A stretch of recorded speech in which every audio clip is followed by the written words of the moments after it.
Hello and welcome to Marine Guy. How is everyone today? I have some big news to announce. I thought about how to tell you this news, and I think that doing it on the live stream is the best way. That way I can tell you all in a way that feels closer to me, and you can tell me what you think. I hope you're ready for this. So a few days ago, I got a promotion to be able to study marine biology in Bermuda. I'm at home packing right now. My plane will take off in a few hours. But don't worry, everybody. This is not the end. I'm going to be recording even more once I arrive.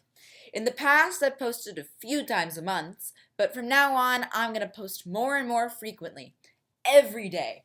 I will keep you up to date on everything that's happening in my life. But for now, I've got it back. Thank you for listening to my announcement, and I will see you when I arrive in Bermuda. As I turn off my microphone, I stare down at my empty suitcase. It is time to start packing. I wish I had the same motivation as I have for podcasting. This is going to take a long time, and my plane will take off in 2 hours. I quickly rush and ram some clothes into my bag. I run into the bathroom and pack my supplies there. I put it into my suitcase and walk out of the room. However, I bump into a dresser and a photo falls off of it. I look over to see what broke, and I freeze in my tracks. In the cracks between the frame, there is a photo of me and my ex-wife, Susan, on our wedding day. We divorced only a few years ago, and I have not spoken to her since. A shiver goes up my spine at the thought how things ended between us. My watch vibrates against my wrist, signaling that I really have to go. I quickly grab the photo and head to the airport. Hey guys, welcome to my live stream podcast, A Marine Guy. As promised yesterday, I will see you guys now on a daily basis. Look out here, it's Bermuda. Jane is asking how I can cover the cost to live out here. Well, I'm not paying for the place I'm staying at, Jane. I'm here for work. Glenn just said, why do you like to study these sea plants? I'm sure you're new here, Glenn. Welcome to Marine Guy. First of all, coral's not a plant, but it's actually an animal. And now that we got that out of the way, I've just always loved coral. Ever since I was a child, I love the pattern and makeup of it.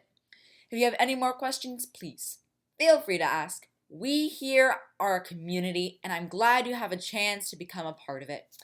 As for those of you who have turned in to learn about coral, don't worry, we're getting to that now.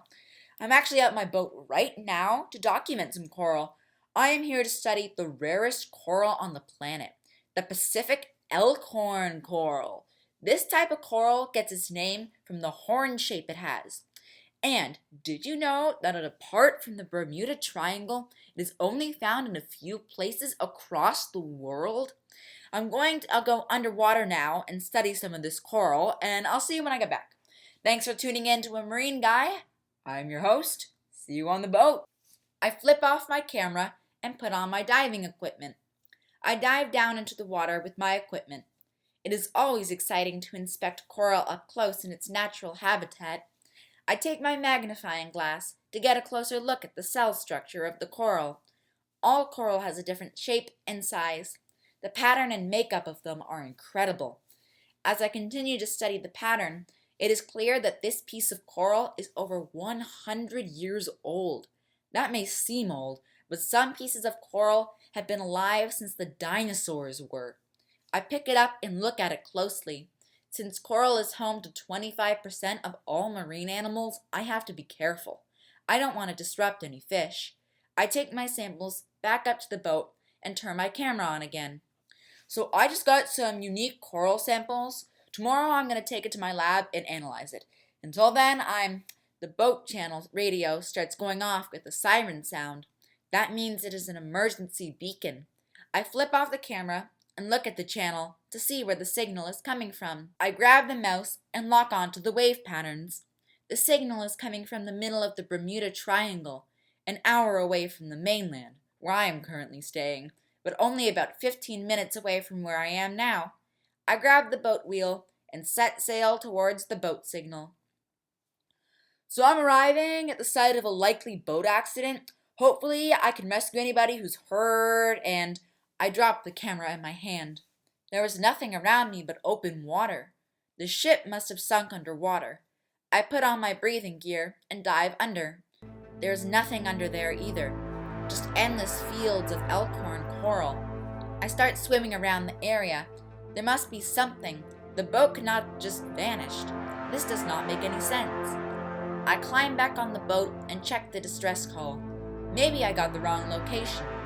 Even stranger is that the distress call is still indicating that the boat is right underneath me. I bend my head over the boat railing, but nothing is underneath me. Maybe the computer just glitched. That must be it.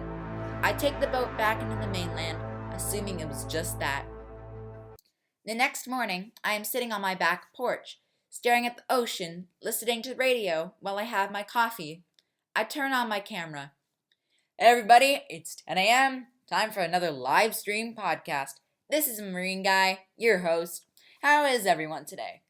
Today is day 3 in Bermuda, and I have some coral samples to analyze today at the lab. Right now, I'm just going to enjoy the view and my coffee, and then I'm heading to work. Oh, I see people asking me in the comments about what happened yesterday. You know something? That's been bothering me as well. At the time, I thought it was a computer glitch, but I'm not so sure about that anymore. If any of you have any ideas, I would love to hear them. Feel free to write in the comments section. Hold on, I think I see some comments coming in, actually. Hey, Oliver, I very much agree with you. Something about this is very weird. And it looks like Anna agrees. Her comment reads, "My husband was on that boat that disappeared. He was acting strange before it. Please help find him." Anna, if you're watching me right now, I'm going to send you an email, okay? Can you send your email to me at ben@amarineguy.ca? As for everyone else, I will see you on my next live stream tomorrow, 10 a.m. I quickly turn off my camera and an email pops up on my laptop. The email read, "He was on a fishing boat. The last known coordinates were 4.22367 degrees latitude and 5.6674 degrees longitude. Those were the location when the boat's SOS signal was sent. That was where I received the signal as well. This means that it is legitimate." I write her back an email to set up an interview on the podcast. As I type, a segment on the radio catches my attention. I turn it up to listen. "Just moments ago, the lighthouse confirmed that a boat disappeared off of the coast of the Bermuda Triangle. This is the second disappearance in the last week. All boaters, please proceed with caution when boating." I turn the radio down. 2 boats disappeared within 24 hours. Something bigger is going on than I thought. I go onto my channel and write, "From this moment on, a marine guy has evolved into a marine investigation." Note: all events that have been portrayed in this podcast are fictional. You are listening to the Bermuda Disappearance, Episode 1, A Marine Guy. This miniseries was written and narrated by Matt Spear and published with the help of Junior Art Lab.